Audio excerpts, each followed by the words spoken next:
Reina Maros had learned long ago that surviving on an alien research station required three things: patience, adaptability, and a good book. The third, she'd discovered, was perhaps the most important. The Vexari station orbited a gas giant on the edge of charted space, a monument to interstellar cooperation that housed over 40 species. Reina had arrived 6 months ago as part of humanity's cultural exchange program, meant to be an ambassador of sorts. Instead, she'd become something far more peculiar. A curiosity. It started innocently enough. Reina had claimed a small observation alcove on Deck 7 as her reading spot. The transparisteel window offered a breathtaking view of the swirling amber storms below, and the alcove's bench was surprisingly comfortable for human anatomy. She'd curl up there for hours with her datapad, lost in novels from Earth. The Vexari were apex predators from a death world 3 systems over, standing 7 feet tall with sleek obsidian fur, retractable claws, and eyes that could track prey across kilometers. They were the kind of species that made diplomats nervous. Their young, however, were different. Piprex was the first to notice her. The cub, no more than 4 standard years old, had been prowling the corridor when it spotted Reina through the alcove's entrance. The human sat motionless, eyes fixed on the glowing rectangle in her hands, occasionally making small gestures across its surface. To Piprex, this was fascinating. Predators observed. They studied. They learned their prey's patterns. But this human wasn't hunting. She wasn't eating. She wasn't even moving.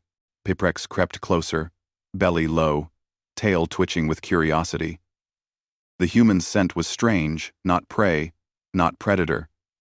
Something in between.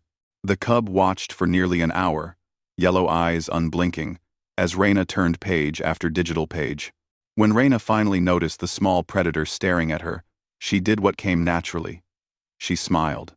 "Hello there," she said softly, marking her place in the novel. Piprex's ear tufts flattened in surprise. The human had detected the cub without even looking up. Impressive. "Do you want to see?" Reina asked, tilting her datapad toward the young Vexari. Piprex approached cautiously, sniffing the device.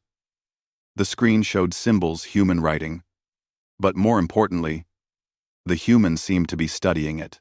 The cub's mind made a connection that would have amused any xenopsychologist. This human was examining things. She was a scholar, a researcher. The next day, Piprex returned. In the cub's mouth was a maintenance bolt, carefully carried from the engineering deck. Piprex dropped it at Reina's feet and sat back expectantly, tail swishing. Reina blinked at the bolt, then at the cub. "Is this for me?" Piprex chirped, a sound that translated roughly to affirmation in Vexari body language. Understanding dawned slowly.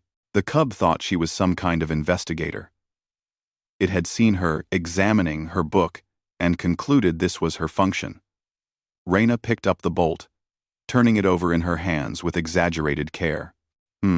Yes, very interesting," she said, keeping her voice measured and academic. "Standard titanium alloy. 30mm threading. Excellent specimen.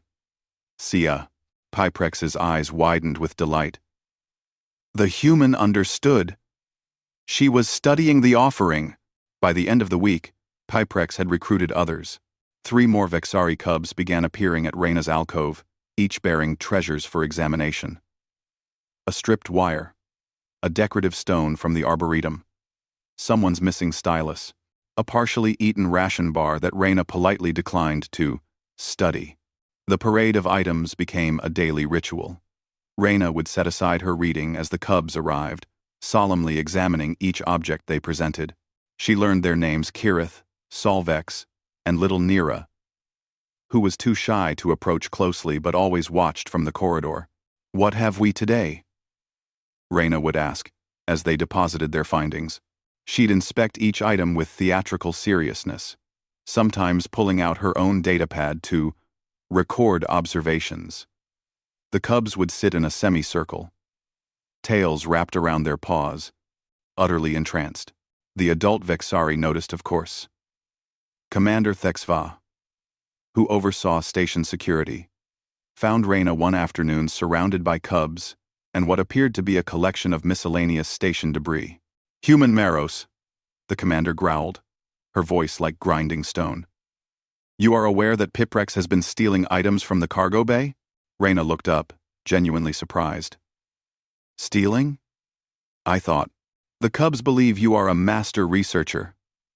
HFY interrupted, but there was something in her expression that wasn't quite anger.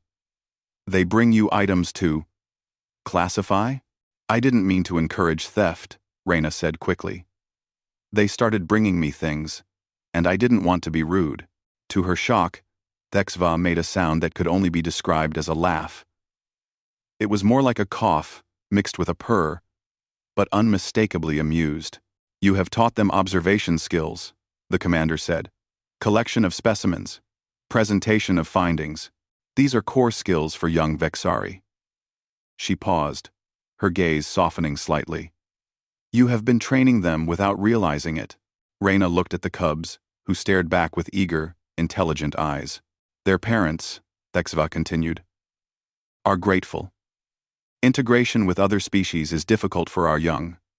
But you have given them purpose."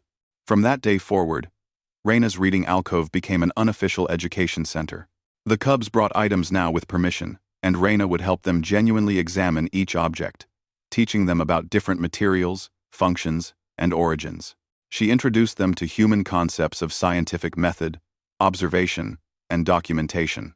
Piprex proved especially adept, often bringing items specifically because they were puzzles: a broken device that needed identification, a strange plant from the arboretum that needed classification.